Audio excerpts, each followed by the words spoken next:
تو ایک لونڈی کا لڑکا تھا جس کے دعوے دار ہوئے حضرت سودا کے بھائی بھی، حضرت سعد بن ابی وقاص بھی۔ کیوں؟ اس لیے کہ حضرت سعد بن ابی وقاص کہتے تھے کہ یہ میرے بھائی کے لونڈی کا بیٹا ہے، تو میرے بھائی نے مجھے وصیت کی ہے کہ مکہ جانا تو اسے اپنے ساتھ لے لینا ہے نا۔ اور عتبہ ابن زمعہ نے کہا کہ نہیں، میرے باپ نے کہا تھا یا میرے بھائی نے کہا تھا کہ فلاں لونڈی کا جو لڑکا ہے اس لونڈی کے ساتھ ہم نے زنا کیا ہے اور ہمارے نطفے سے وہ پیدا ہوا، لہذا وہ میرا بیٹا، اسے تم لے لینا۔ زمانے جاہلیت میں یہ رسم چلا کرتی تھی، اسلام نے اس کو بالکل ختم کر دیا ہے۔ زمانے جاہلیت میں جلدی کوئی کسی لونڈی سے زنا کرے، بلکہ بسا اوقات لونڈیوں کو لوگ مجبور کرتے تھے زنا کرنے پر کسی شریف آدمی سے، تاکہ بچہ بھی شریف اور ہونہار پیدا ہو، جیسے سنن ابو داؤد میں حضرت عائشہ کی تفصیلی روایت موجود ہے، اس طرف نہیں جانا چاہتا۔ تو دو آدمی اس کے بارے میں اختلاف کر لیے کہ آیا عتبہ ابن زمعہ لے یا سعد بن ابی وقاص لے۔ سعد بن ابی وقاص کہتے میرے بھائی کی لونڈی کا بیٹا ہے، اور عتبہ ابن زمعہ کہتے تھے کہ نہیں، یہ کون ہے؟ میرے بھائی کا یا میرے باپ کا، میرا بھائی ہے یہ، اس لیے کہ میرے باپ نے مجھ سے کہا تھا کہ ہم نے اس سے زنا کیا، اور وہ لڑکے زنا تصور نہیں تھا بلکہ ہم نے اس سے جمع کیا اور وہ بچہ پیدا ہوا۔ یہ معاملہ آیا کس کی خدمت میں؟ اللہ کے رسول صلی اللہ علیہ وسلم کی خدمت میں۔ آپ صلی اللہ علیہ وسلم نے فرمایا کہ بھائی دیکھو، اصل شرعی اصول کیا ہے؟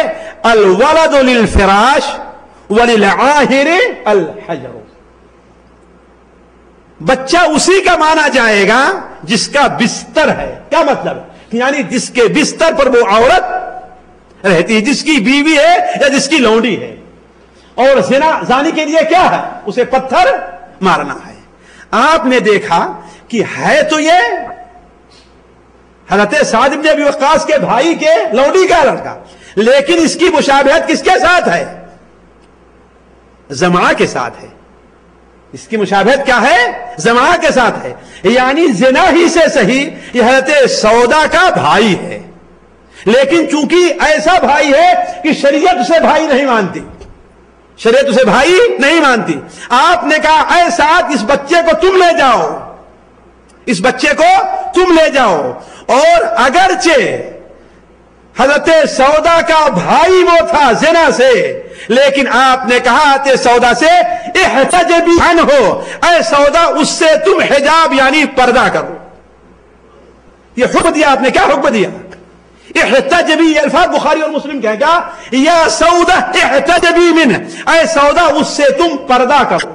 اور ظاہر بات ہے حجاب کے بارے میں آپ سے پہلے بتا دیا ہے کہ حجاب کس چیز کہتے ہیں؟ کہ جو چیز درمیان میں جو چیز ہے، اسی لیے قرآن مجید میں کیا ہے؟ پردے کی آڑ سے مانگو۔ کیا مطلب ہے؟ یعنی صرف چہرے، صرف پورے جسم کا نہیں، بلکہ اے سودا تم ان سے پورے جسم کا۔ اسی لیے حدیث شریف میں آتا ہے کہ حضرت کے بعد سے حضرت سودا کا انتقال ہو گیا ہے، لیکن حضرت سودا نے نہ اسے کبھی دیکھا ہے، کبھی حضرت سودا کو دیکھا ہے۔ انتقال تک پوری زندگی میں اس نے کبھی حضرت سودا کو نہ دیکھا، نہ حضرت سودا نے اسے دیکھا۔ تو میرے کہنے کا مقصد یہ ہے کہ احتجبی اللہ کے رسول حکم دے رہے ہیں کس بات کا؟ پردہ کرنے کا۔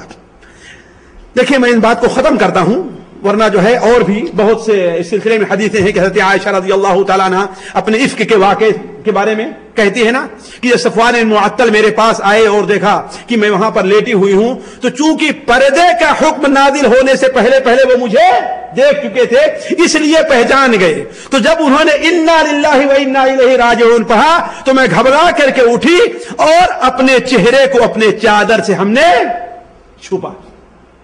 ساتھیوں اس قسم کی بہت سی حدیثیں ہیں، اگر میں وہ حدیثیں ہی پیش کرتا چلوں تو ہمارا پورا وقت ختم ہو جائے گا، لیکن اب ہم آتے ہیں اس مسئلے کی طرف کہ ہاں ان کے جو دلائل ہیں ان کا کیا جواب دیا جائے۔ وقت کتنا ہے ذرا بتائیں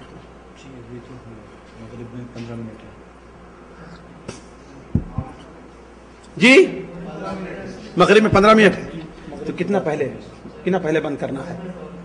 10 منٹ اور دیکھیے، نہیں میں ایک اصولی بات بیان کر کے، جی ہاں ایک اصولی بات بیان کر دوں تاکہ وہ میرا وقت نہ جائے اس میں۔ دیکھیے ساتھیوں، کچھ حکم ایسے ہوتے ہیں جو بالکل صریح رہا کرتے ہیں، کچھ حکم ایسے ہوتے ہیں جو صریح رہا کرتے ہیں، اور کچھ مسائل ایسے ہوتے ہیں جو جسے استنباطی مسئلہ کہتے ہیں کہ ہاں بھائی اس سے اس بات کا بھی پتہ چلا ہے۔ مثال کے طور پر دیکھیے، میں اگر کسی شخص سے کہوں کہ یہاں سے نکل جاؤ، تو ایک صریح بات یہ ہوئی کہ میرا حکم ہے نکل جانے کا، لیکن اس سے یہ بھی ظاہر ہو رہا ہے کہ میں غصے میں ہوں، حالانکہ ہم نے نہیں کہا کہ میں غصے میں ہوں، ہے نا، لیکن ہم نے جو اسلوب استعمال کیا ہے اس سے کیا پتہ چل رہا ہے کہ میں غصے میں ہوں۔ یا ایک شخص اپنے گھر سے باہر نکلتا ہے اور کہتا ہے کہ میں بازار جا رہا ہوں، وہ کیا کہتا ہے کہ میں بازار جا رہا ہوں۔ اب ظاہر بات ہے کہ اگر بازار یہاں پر سے 2-3 کلومیٹر دور ہوگا تو اس کا مطلب کیا ہوگا کہ اس نے گاڑی اسٹارٹ کی ہوگی یا اس نے کوئی سواری کی ہوگی اور بازار گیا ہوگا، ہے کہ نہیں؟ یہ اس کا مفہوم ہوتا ہی نہیں ہوتا ہے، لیکن اس کے اندر یہ پہلو رہتا ہے کہ ہو سکتا ہے کہ ہم نے جب کہا یہاں سے نکل جاؤ تو ہم نے مذاق میں کہا ہو، غصے میں نہ کہا ہو، ہوتا ہی نہیں ہوتا ہے۔ یا وہ شخص جو ہے گاڑی اسٹارٹ نہ کیا ہو، سوچا ہو چلو 1.5 کلومیٹر تو ہے، ٹہلتے ہوئے چلے جا رہے ہیں۔ تو ایک حکم ہوتا ہے صریحی حکم ہوتا ہے، اور دوسرا حکم کیا ہوتا ہے؟ استنباطی حکم ہوا کرتا ہے۔ شریعت کے اندر پردے کا جو حکم ہے یہ بالکل صریحی ہے، بالکل صریحی ہے، یعنی اللہ کے رسول صلی اللہ علیہ وسلم کے حکم سے بھی ثابت ہے، آپ کے فعل یعنی ازواج مطہرات کو پردہ کرانے سے بھی ثابت ہے، اور آپ کے زمانے میں صحابیات پردہ کرتی تھی، اس سے بھی یہ بھی ثابت ہے۔ مثال کے طور پر حضرت عائشہ بیان فرماتی ہیں رضی اللہ تعالیٰ کہ ہم لوگ حج پر، سنن ابو داؤد وغیرہ میں روایت ہے کہ ہم لوگ حج پر جایا کرتے تھے۔ ظاہر بات ہے حضرت عائشہ صرف اپنی بات نہیں کر رہی ہیں، عام مسلمان عورتوں کی باتیں کر رہی ہیں۔ اللہ کے رسول صلی اللہ علیہ وسلم کے ساتھ ہم حج پر جایا کرتے تھے اور حالت احرام میں ہوا کرتے تھے۔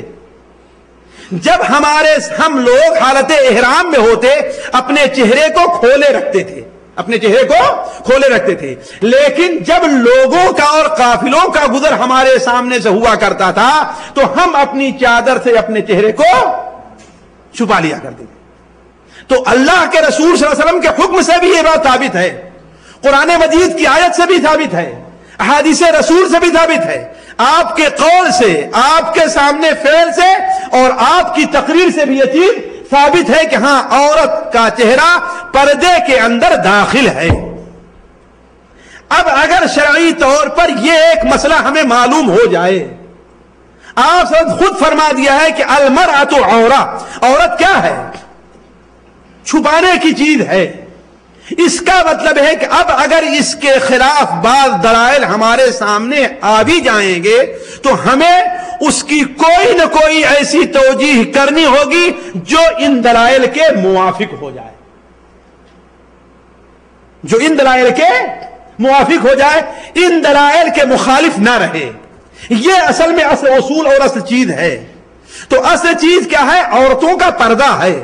بعض وہ دلائل جن سے یہ ثابت ہوتا ہے کہ ظاہر ہوتا ہے یا ان کا مفہوم نکلتا ہے کہ عورتوں نے یا کسی عورت نے، عورتوں کا تو ذکر ہی نہیں ہے بلکہ کسی عورت نے اگر اپنے چہرے کو کھولا ہے تو اس کی متعدد وجوہات ہو سکتی ہیں۔ مثال کے طور پر ایک وجہ تو یہ ہو سکتی ہے کہ جس عورت نے اپنے چہرے کو کھولا ہے اللہ کے رسول صلی اللہ علیہ وسلم کے سامنے، ہو سکتا ہے کہ وہ آپ کے محارم میں رہی ہو، یہ بھی ہو سکتا ہے کہ یہ آپ کی خصوصیت رہی ہو، اس لیے کہ تمام مسلمانوں کے گویا آپ روحانی باپ ہیں، آپ روحانی باپ ہیں، تمام مسلمان مرد اور عورت آپ کے روحانی بیٹے ہیں، روحانی بیٹے ہیں، اور آپ کی ذات شک و شبہ سے جس قدر پاک تھی کسی دوسرے انسان کی ذات پاک نہیں ہو سکتی۔ تو اگر یہ کسی حدیث سے ظاہر ہوتا ہے کہ کسی عورت نے آپ کے سامنے پردہ نہیں کیا یا کسی کا ہاتھ آپ نے پکڑا تو یہ ہو سکتا ہے کہ آپ کی خصوصیات ہو، کسی دوسرے شخص کو آپ پر قیاس نہیں کیا سکتا۔